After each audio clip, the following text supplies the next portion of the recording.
Saya panas mendengar uang yang dibelanjakan oleh para pelancong Indonesia ke luar negeri dalam 1 tahun itu bisa mencapai 700 triliun rupiah nilainya, atau hampir setengah APBN. Ini perilaku elitis yang tidak sampai 3% populasi Indonesia. Sementara turis mancanegara kalau belanja di Indonesia di total tidak sampai 200 triliun setiap tahunnya. Tekor sebenarnya kalau apple to apple, namun yang penting ekonomi berputar. Sekarang dari sisi jumlah, ternyata jumlah orang yang datang ke Indonesia jauh lebih banyak dari jumlah pelancong Indonesia ke luar negeri. Tapi spendingnya banyakkan orang Indonesia di luar negeri. Orang Indonesia itu memang jago belanja. Kalau turis mancanegara ke Indonesia pulang bawa oleh-oleh gantungan kunci yang hanya puluhan ribu nilainya. Sementara turis Indonesia ke luar negeri pulang bawa tas Hermes, Louis Vuitton yang harganya ratusan juta. Sekarang kita harus turun tangan membantu pemerintah yang sudah bingung, nggak ngerti lagi mau bikin apa. Yang penting tahun 2024 tongkat estafet kekuasaan harus di lingkaran mereka agar abadi kekuasaannya. Sementara rakyat asal survive.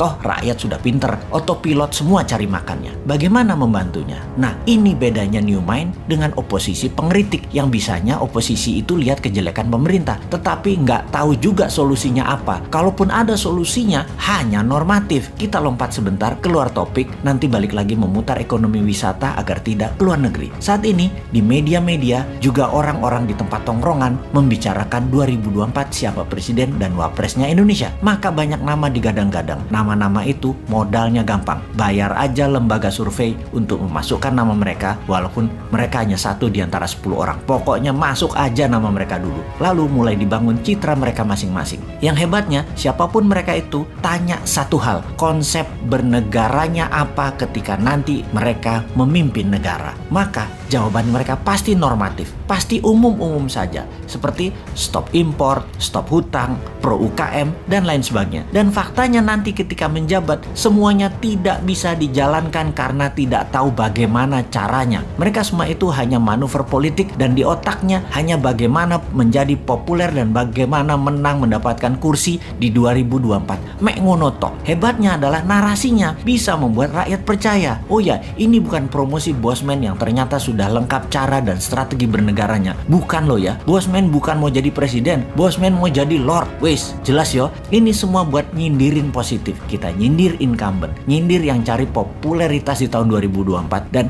nyindir oposisi supaya semua punya konsep bernegara. Misalnya mereka mengatakan akan menghukum mati koruptor. Itu Bosman sudah usulkan. Cari lain lagi. Pajak diturunkan.